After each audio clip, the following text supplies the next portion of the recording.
mendengarkan podcast ini. Saudara sekalian, melanjutkan apa yang saya kemukakan pada hari Jumat yang lalu. Kalimat Yesus Kristus adalah Tuhan bagi kemuliaan Allah Bapa. Ya, ini rangkaian doa Bapa kami di kata yang terakhir, kalimat yang terakhir. Karena Engkaulah yang punya kuasa dan kemuliaan kekal selamanya. Saudara,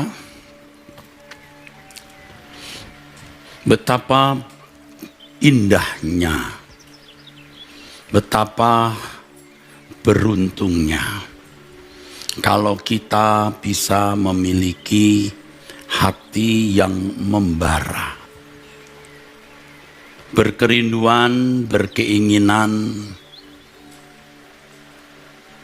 memiliki prestasi seperti prestasi yang dicapai oleh Tuhan Yesus. Tentu kapasitas yang dialami Tuhan Yesus, kapasitas pergumulan saudaraku, kapasitas dari kedudukan yang dicapai oleh Tuhan Yesus tidak dapat dicapai oleh siapapun, tidak dapat disamai maksud saya. Tetapi prinsip kelulusannya bisa juga kita alami, saudaraku. Ya, memiliki prestasi seperti yang dicapai oleh Tuhan Yesus. Dan itu bisa dikatakan sebagai prestasi puncak. Yesus Kristus adalah Tuhan bagi kemuliaan Allah Bapa. Kita mau menjadi manusia yang berstatus sebagai anak Allah bagi kemuliaan Bapa. Itu prestasi puncak, saudaraku.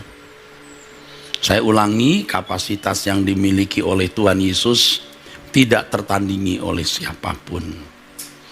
Tetapi kita juga memiliki kapasitas sendiri yang intinya kita ini menjadi kemuliaan bagi Allah Bapa. Betapa berbahagia, betapa beruntungnya, betapa mulia, betapa agung saudara, kalau kita memiliki gairah yang kuat untuk memiliki prestasi seperti prestasi yang dicapai oleh Tuhan Yesus. Dan itu menggerakkan hidup kita. Jadi hidup kita digerakkan oleh obsesi yang kuat, keinginan, kerinduan yang kuat untuk bisa mencapai prestasi seperti yang dicapai oleh Tuhan Yesus. Ya, saudara, ini tidak bermaksud kita mau menyamai Tuhan Yesus dalam level, tidak bisa. Tapi sama dalam keberadaan sebagai anak Allah yang menjadi alat kemuliaan bagi Bapa di surga. Nah, pertanyaannya, apakah itu mungkin? Apakah itu bisa terjadi atau apakah itu bisa dicapai? Tentu saja bisa. Sebab di dalam ayat sebelumnya, firman Tuhan mengatakan, hendaklah kamu dalam hidupmu bersama menaruh pikiran dan perasaan yang terdapat juga dalam Kristus Yesus. Jadi kalau kita memiliki pikiran perasaan yang terdapat juga dalam Kristus Yesus, kita akan sampai pada keadaan di mana kita menjadi kemuliaan bagi Allah Bapa, saudara. Ya. Nah, kita mesti memiliki kerinduan yang kuat. keinginan yang kuat, yang menggelora, mencengkeram jiwa kita.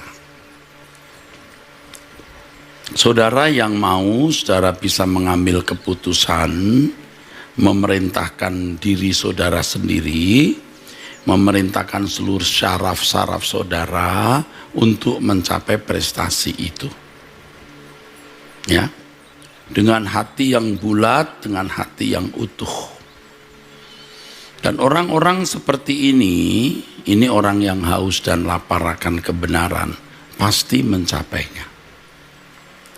Nah, memang tidak bisa diukur dengan ukuran nominal angka.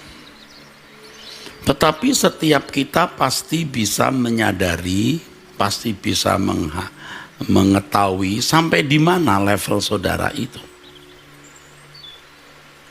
Tentu kalau kita jujur dengan diri kita sendiri, kita tahu apakah ada hal-hal dalam hidup kita yang menurut kita berharga, bernilai, atau menarik perhatian kita. Ya. Nah, kalau kita memiliki tekad yang kuat atau mau memiliki tekad yang kuat, membulatkan hasrat kita, Tuhan pasti akan merespon. Kita menantikan perwujudan bagaimana menjadi anak Allah yang benar-benar memuliakan hati Bapa di surga. Kita pompa terus hasrat kita, saudaraku. Nah, di situ Roh Kudus pasti pimpin kita, pasti berbicara kepada kita. Apakah ada hal-hal lain yang memikat kita, menarik kita, kita anggap bernilai, apapun itu, saudara. Ya, apapun itu, kesenangan daging, kemuliaan, keindahan dunia, harga diri, kehormatan, dan lain sebagainya. Kalau saudara bisa meluruhkan hal-hal tersebut, itu tergantung kita, saudara. Ibarat roket, kita melezit tinggi, saudara. Melesat tinggi, saudara. Ya. Tekad kita kuat sampai hadirat Bapa di surga. Beberapa bulan yang lalu saya bicara soal attract hati Tuhan. Yang kemudian saya menulis lagu Kiranya di Matamu, ya. Aku berkenan, kiranya engkau temukan itu. Attract hati Tuhan. Bulan berikutnya sekarang ini, saya lebih mengerti bagaimana bisa attract hati Tuhan. Kalau saya bisa melesat, ya saudara, seperti roket itu sampai ke Bapa di surga. Ya. Lalu kita merendahkan diri di hadapan Bapa. Kita mengatakan, aku hanya ingin menjadi seperti putramu, Bapa. Sampai pada, ya ini kalau derajat, ya, kalau gambarkan derajat sampai, misalnya sampai 1000 derajat misalnya, ya. Sampai 1000 derajat, lalu Tuhan berkata, ya, kabulkan. Allah tentu memiliki harga diri, Allah memiliki kemuliaan dan keagungan. Kalau hanya 10 derajat, ya, tidak ada artinya, saudara. Jelas firman Tuhan mengatakan, kasihlah Tuhan Allahmu dengan segenap hati, segenap jiwa, segenap akal budi. Saudara, sampai di derajat tertentu, atau melesat atau melejit sampai ke tahta Bapa dengan ratapan yang tulus. Nah, ini ku jawab. Lalu kita diproses. Bukan jawab lalu dapat. Enggak, proses. Nah, itu yang kita pahami sebagai Allah bekerja dalam segala hal mendatangkan apa? Kebaikan bagi orang yang mengasihi Dia. Agar kita serupa dengan Yesus. Nah, kita dari dulu tahu ayat itu, saudara. Ya, kita juga diproses, saudara. Tapi kok nggak nyampe-nyampe, saudara. Sebab suhu atau derajat hasrat, komitmen, tekad kita itu belum sampai level yang pantas.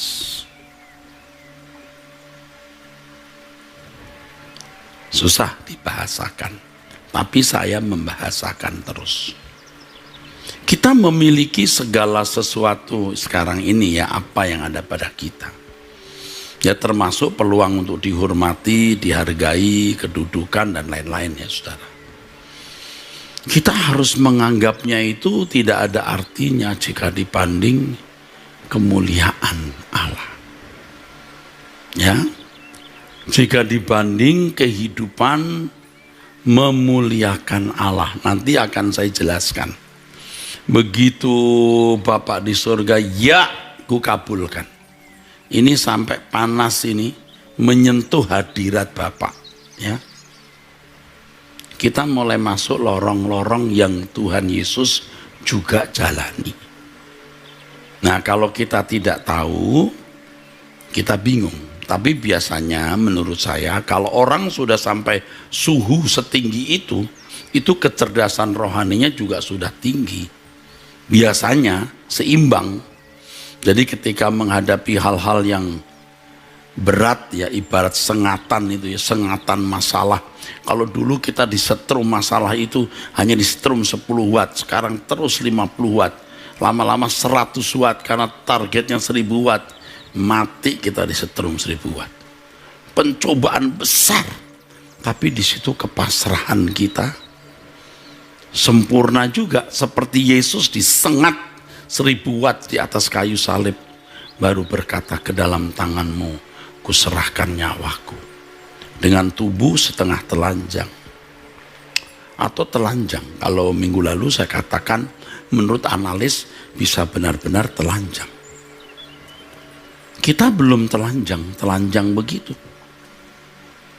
Ibrani pasal 12 ayat 3-4 mengatakan, 3 dan 4 mengatakan, dalam pergumulan kamu melawan dosa, kamu belum sampai mencucurkan darah. Jadi di ayat kedua, dengan mata yang tertuju kepada Tuhan Yesus, lihatlah Dia, ya, yang dengan tekun ya menghadapi bantahan yang sehebat itu dari pihak orang berdosa. Kamu belum sampai mencucurkan darah. Jadi kamu harus sampai mencucurkan darah. Itu maksudnya sampai dalam bahasa Inggris itu all out, ya, sampai habis-habisan, saudaraku. Ya. Jadi ketika kita membulatkan tekad sampai suhu tertentu atau melesat atau melejit sampai di hadirat Bapak, Bapak berkata, ya ini. Nah, kita mulai diproses. Ini anakku yang kukasihi, kepadanya aku berkenan. Ingat ketika Bapak berkata itu kepada Tuhan Yesus belum mencapai kesempurnaan loh. Ibrani 5 ayat 7-9, setelah ia mencapai kesempurnaannya, yaitu ketika taat sampai mati, bahkan mati di kayu salib. Wow, itu luar biasa, saudaraku. Kita belum sampai ketaatan setinggi itu. Ya karena memang belum ada niat, tidak ada niat, saudaraku. Ya, itulah sebabnya ya, doktrin yang salah itu memang berdampak sangat signifikan. Seperti misalnya doktrin kita sudah dibenarkan maka tetap dalam keadaan benar. Itu kan salah. kita dibenarkan itu belum benar-benar benar loh, baru proses. Tuhan Yesus mati di kayu salib, katanya tidak perlu ada usaha perjuangan kita karena semua sudah selesai di kayu salib. Lalu tidak ada perjuangan yang proporsional. Ini juga salah, saudaraku. Maka terjadi kompromi ya, hidup seperti manusia lain ya. Ada sikap permisif ya, mengizinkan hal-hal yang tidak patut ya, asal tidak melukai orang, tidak melanggar hukum bolehlah. Tapi kita tidak menjaga perasaan Allah. Nah, itu menyesatkan. Nah, sekarang ini saudara belajar kebenaran. Alkitab berkata begitu ya. Hendaklah kamu dalam hidupmu bersama menaruh pikiran dan perasaan yang terdapat juga dalam Kristus Yesus. Ya. Kalau kita baca ayat berikutnya, dan dalam keadaan sebagai manusia ia telah merendahkan dirinya dan taat sampai mati, bahkan sampai mati di kayu salib. Itulah sebabnya Allah sangat meninggikan dia dan mengaruniakan kepadanya nama di atas segala nama. Lalu dan seterusnya, supaya Yesus Kristus ya menjadi Tuhan bagi kemuliaan Allah Bapa.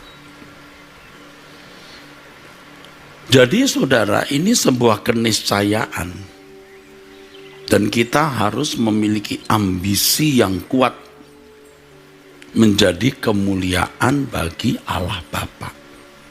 Bagaimana memiliki kehidupan yang berprestasi seperti itu?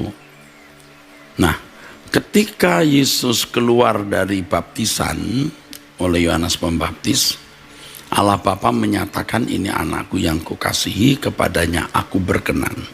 Tetapi tugas penyelamatan belum selesai. Belum selesai, saudaraku. Nah, Yesus bergumul itu menghadapi iblis, pencobaan demi pencobaan sampai pada puncak. Saya percaya ketika kita ini punya komitmen yang bulat, kita berkata, Bapa, apapun kulakukan demi kesukaanmu, kita berkenan. Tapi belum mencapai kesempurnaan, baru diproses. Saudara tahu bagaimana Daud? Itu pria yang brengsek juga, saudara. Ada brengseknya maksud saya. Dan tidak main-main loh, saudara, brengseknya Daud itu. Tapi Tuhan mengatakan dia memiliki hati berkenan. Nah, kenapa? Waduh, saudara, kita semua tahu ya, atau sebagian besar kita tahu. Dia memiliki hati yang mengasihi Allah. Itu luar biasa. Dan ini tidak diciptakan atau di-create oleh Allah, itu di-create oleh manusia itu, ya. Tuhan bukan menuangkan segelas hati untuk mencintai Allah. Kita sendiri yang harus menuangkan cinta kita kepada Allah. Ya, kita harus menuangkan cinta kita. Ya, kalau istilah saya itu, kita menggoreskan hati kita untuk mencintai Tuhan. Ya, jangan hanya retak, tapi remuk, saudara. Jangan hanya melukis ya, yang gampang dihapus. Retak, enggak juga. Remuk sampai enggak bisa berbalik lagi ke dunia. Ya, saya ini juga bukan orang baik, saudara. Aduh, saya juga bukan orang baik, sungguh, saudara. Ya, bukan mempertontonkan kesempurnaan saya. Lah, lagu-lagu saya saja seperti itu kan. Bila selama ini aku belum menjadi seperti Yesus, kan jelas saya ini belum sempurna. Jadi Tidak bermaksud mempertontonkan kesempurnaan saya. Justru tidak. Justru saya menunjukkan kemanusiaan saya sebagai manusia. Yang utuh ini manusia. Dengan kekurangan, kelemahan, dan kegagalan-kegagalannya. Tapi, seperti saudara lah ya. Dengan kekurangan-kekurangan dan kegagalan-kegagalan saudara. Ada kegagalan pasti. Tapi gores sampai remuk, ya sampai remuk. Ku gores jiwaku untuk mencintaimu, cinta yang tak pernah ku temukan. Kita yang menggores hati kita, cinta kepada Tuhan Yesus, cinta yang tidak pernah kita berikan kepada siapapun. Aku cinta padamu Tuhan. Sampai hangatnya itu dirasakan Tuhan. Kita bisa marah, omeli diri sendiri. Kenapa kurang panas untuk mencintai Tuhan? Kita bisa menggelorakan cinta kita kepada Tuhan. Ya, supaya ambisi kita itu kuat menyala untuk memiliki prestasi seperti prestasi yang dicapai Tuhan Yesus. Nah, di situ Tuhan Yesus seperti biji gandum yang jatuh ke tanah berbuah. Kita buahnya. Kita bisa menjadi kebanggaan Tuhan Yesus. Kadang-kadang saya takut saudara dengan prestasi duniawi yang saya capai, kehormatan, fasilitas hidup yang saya miliki. Ini mendistorsi cinta saya kepada Tuhan karena saya mau menikmati sesuatu yang membuat saya kurang menikmati utuh Tuhan. Jadi hidup kita di bumi selama 70-80 tahun ini, ya kalau bisa 90 tahun itu menghasilkan buah kekasih abadi. Udah, jangan pusing apa kata orang. Berkat yang saya terima tidak ternilai saudara. Saya dibully orang di seluruh dunia. Tapi membuat motivasi saya lebih bersih. Aku mau benar nanti di surga, di pengadilan Tuhan baru dibuka. Sekarang jangan membela diri, jangan banyak bicara, diam. Ya. Dan gairah ini tidak akan merekah atau muncul kalau saya tidak dibully sehebat itu. Saya sudah punya nilai diri, harga diri, pride ya. Iya saudara. Tapi dengan diremukkan itu, wah baru itu merekah itu. Hasrat kuat untuk berkenan ya, lebih dari waktu-waktu sebelumnya. Ya. Gairah yang kuat untuk menjadi anak Allah yang berkenan, saudaraku. Nah, kembali kepada pokok masalah, saudaraku. Beruntung kalau kita memiliki kerinduan untuk berprestasi seperti prestasi Tuhan Yesus. Nah, tetapi untuk sampai taraf itu, ini yang tadi saya janjikan, saya jelaskan. Tuhan membawa kita kepada peremukan yang habis-habisan. Seperti buah zaitun yang keras ya, remukkan baru minyaknya keluar. Jadi minyak, jadi semerbak keharumannya ya saudara. Keras tapi diremukkan supaya minyak itu keluar. Tadi saya mengatakan kalimat, kalau tidak mengalami itu, tidak mereka. Ya, hasrat untuk menjadi berkenan di hadapan Allah. Ini pun belum selesai. Jangan saudara pikir sudah selesai. Belum, saudara. Belum, saudara. Ya. Nah, proses inilah yang membuat saya menemukan soal derajat tadi, suhu tadi. Nah, kalau saudara mau percaya silahkan, tidak juga silahkan. Nuranimu yang harus berbicara, dan saudara harus tanya Tuhan, gereja mana yang saudara percayai menjadi dealer resmi Tuhan. Ya, juru bicara Tuhan itu siapa? Cari. Nah, kalau saudara memandang saya tidak patut dipercayai, ya tidak apa-apa, saudara.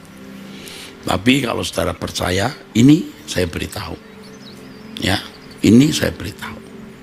Semua saudara, jemaat, aktivis, pendeta, ya saudara, kalau kita sampai punya kehangatan, ya, panas derajat tingkat tertentu, Tuhan menjawab, ya ini anak yang kukasihi, aku berkenan, aku senang ini. Tapi belum lulus loh, belum lulus. Nah, kita baru diproses. Dia tidak pernah gagal memproses kita. Sampai titik puncak, prestasi puncak, menjadi kemuliaan Allah. Kita tidak ingin nanti di hadapan Allah Bapa itu menyesal.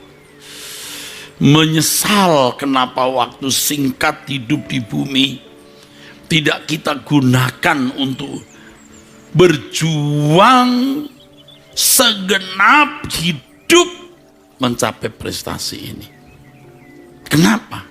Kita akan menyesal.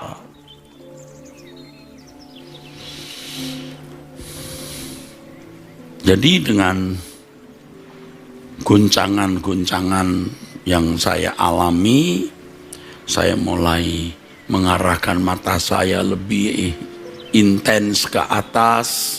Aku mau berkenan di hadapan-Mu Bapa. Nanti buka-bukaan di hadapan pengadilan tata Kristus, baru tahu siapa yang benar, siapa yang tidak benar, saudaraku. Baru kita tahu, saudaraku. Dan Tuhan akan mendeklar itu di depan mata semua manusia.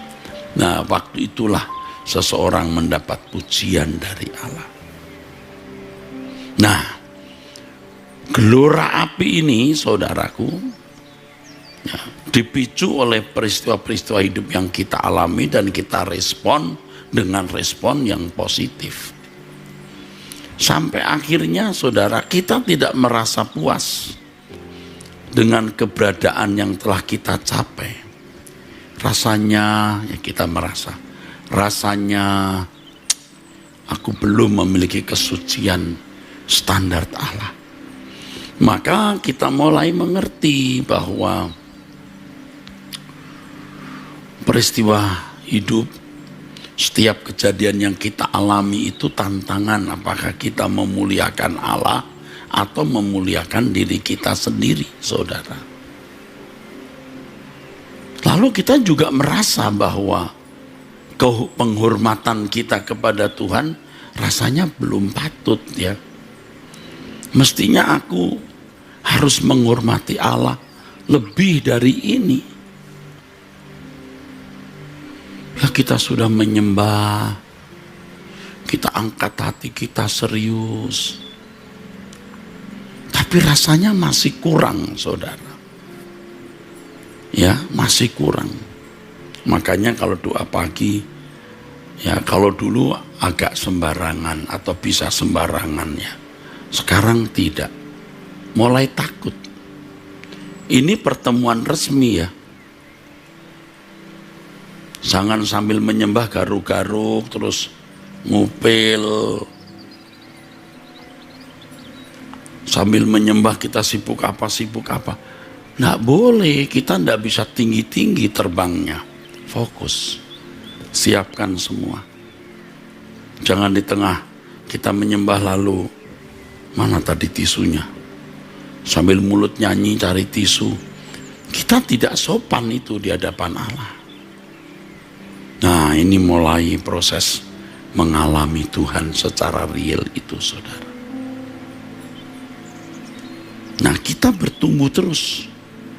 Dan kemudian Tuhan bawa kita ke lorong-lorong yang juga dialami Tuhan Yesus. Pertanyaan yang muncul di hati kita, mengapa sih mesti begitu?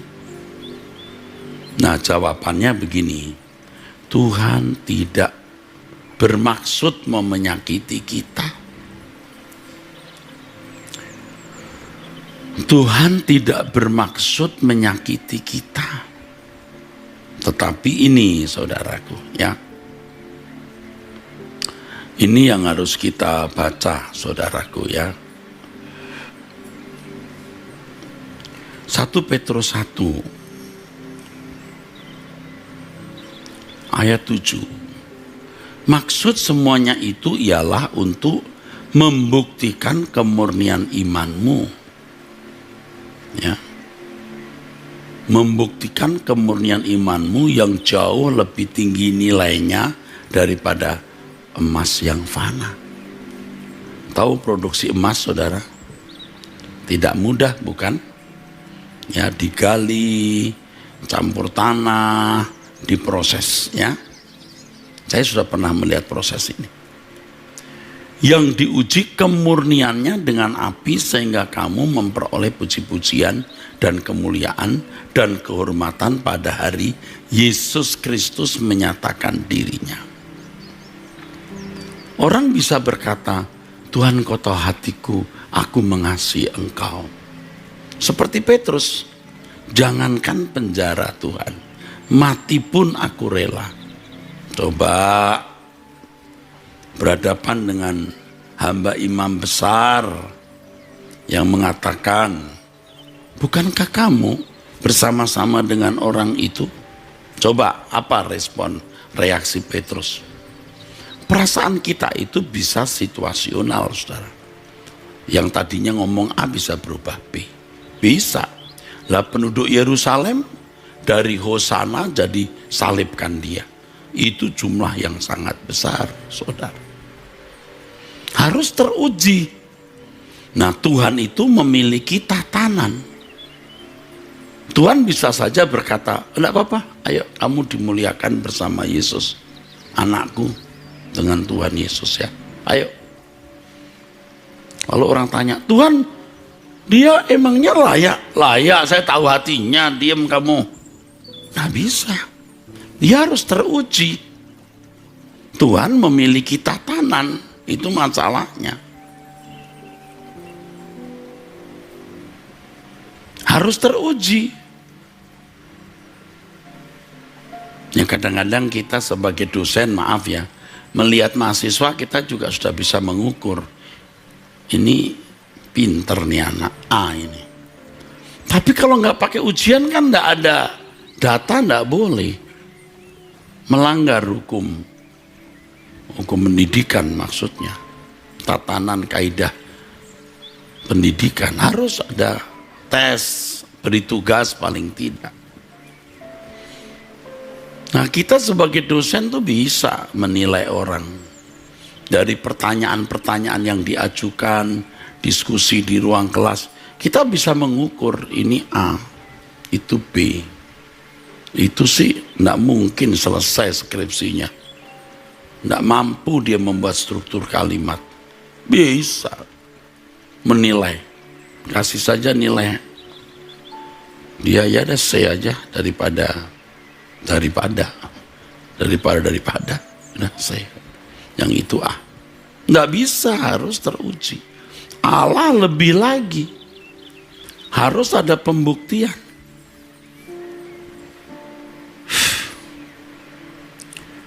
Kemarin ya saudara, saya bertemu orang A minor. Dia berkata, Pak, 3 bulan kalau nggak salah aku itu tidak berani menyanyi lagu ini. Dari lagu itu muncul 3 bulan atau berapa itu.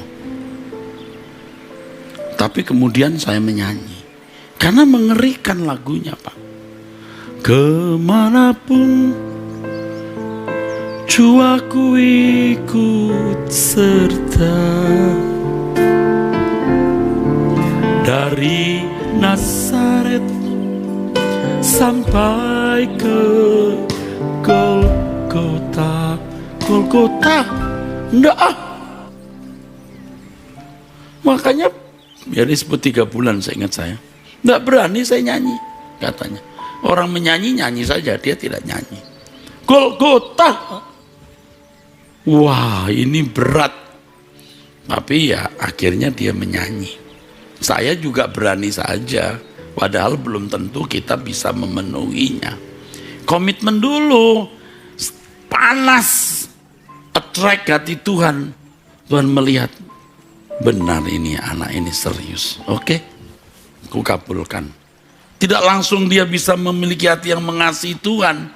Proses sampai hati yang mengasihi Tuhannya permanen dan terbukti. Ya, bakar pakai api. Api pencobaan, api aniaya. Emas saja diuji kemurniannya dengan api. Nah, kita diuji juga untuk memperoleh puji-pujian dan kemuliaan dan kehormatan pada hari Yesus Kristus menyatakan dirinya. Lah, kita akhirnya bisa bicara begini, lebih baik nggak jadi gembala sidang, nggak jadi pendeta, nggak jadi ketua STT, nggak jadi ketua sinode, nggak usah jadi apa-apa. Tapi yang penting nanti mendapat kemuliaan. Itu, saudara. Tapi nggak bisa begitu, harus diuji. Udah serius kan kamu, kata Tuhan? Ya Tuhan, oke. Kita harus terus menguji diri. Kamu serius nih? Kamu nggak munafik? Bener. Kita menguji diri. Dan Tuhan akan membuktikan atau menunjukkan kita benar atau tidak. Ya, terkait dengan periksa diri, dengan masalah, dengan problem, dengan pukulan, disengat kita oleh persoalan. Tuhan menghendaki apa yang kita pandang terbaik. Ya pokoknya adalah, nanti saudara akan tahu sendiri, masing-masing kita beda. Nanti kalau saya cerita dikira curhat lagi. Tapi pokoknya ada. Nah, di situ kita baru menemukan jawaban. Jawaban yang paling objektif. Kalau kita berkata, aku mengasihi Engkau Tuhan. Tuhan bawa kita di situasi tertentu di mana kita harus menjadi anggur tercurah, roti terpecah. Mau enggak? Yang tadinya kita tanya kepada diri sendiri, bener nih kamu serius? Benar. Jawabannya kan bisa meleset, sangat subjektif. Masalah diizinkan Tuhan, baru kita bisa berkata, oh benar, aku belum sempurna, aku masih keberatan. Nanti terus proses berlangsung, aku sudah mengasihi Tuhan. Waduh. Jadi kita bisa mengukur diri kita secara objektif lewat pengalaman itu. Misalnya kita ditampar pipi kanan, beri pipi kiri nggak? Nah, objektivitasnya di situ, saudaraku. Jadi waktu kita berkata, ya Bapa, beri aku mengerti keadaanku di matamu, langsung ditabok, plok. Ayo gimana reaksimu? Dirangsang dosa, kesempatan berbuat dosa. Berdosa enggak? Ayo. Diberi kesempatan untuk tidak jujur. Nah, jujur enggak? Itu saudaraku. Dan Tuhan menggarap orang-orang seperti ini. Dan kita yang sadar, seperti mahasiswa yang ingin cepat segera menyelesaikan SKS, siapa tahu besok hari sudah hari wisuda. Begitu kita mati lalu dilihat transkripnya belum beres. Ini ada mata kuliah belum selesai, nilainya F, belum HER. Atau ini belum diambil nih mata kuliah ini, nggak bisa diwisuda, mati. Jangan sampai begitu. Jangan menunggu makin tua makin tidak bisa diubah. Ya, saudara yang masih muda-muda, jangan merasa terlalu dini untuk itu. Kamu akan menjadi warrior-warrior, pendekar-pendekar yang hebat. Ya, bagi Bapak Ibu, para pendeta, teolog-teolog, jangan merasa sudah di tingkat puncak. Belum. Kadang-kadang kita makin bergelar berteologi, makin pinter, makin ambles jauh dari kebenaran di mata Allah. Makin tidak berkenan karena kesombongan, keakuan kita, saudara. Ya, yuk kita jujur, saudaraku. Saya mengajak saudara-saudara sekalian untuk berubah.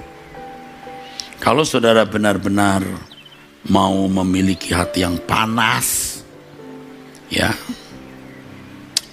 untuk mencapai prestasi rohani seperti yang dicapai Yesus, saya kira tidak keberatan bangun jam 5 pagi waktu Indonesia Barat. Ya, dimanapun saudara berada, saudara berdoa, ya. Saudara berdoa, ya. Saya berharap saudara-saudara sekalian mau begitu, belajar kebenaran.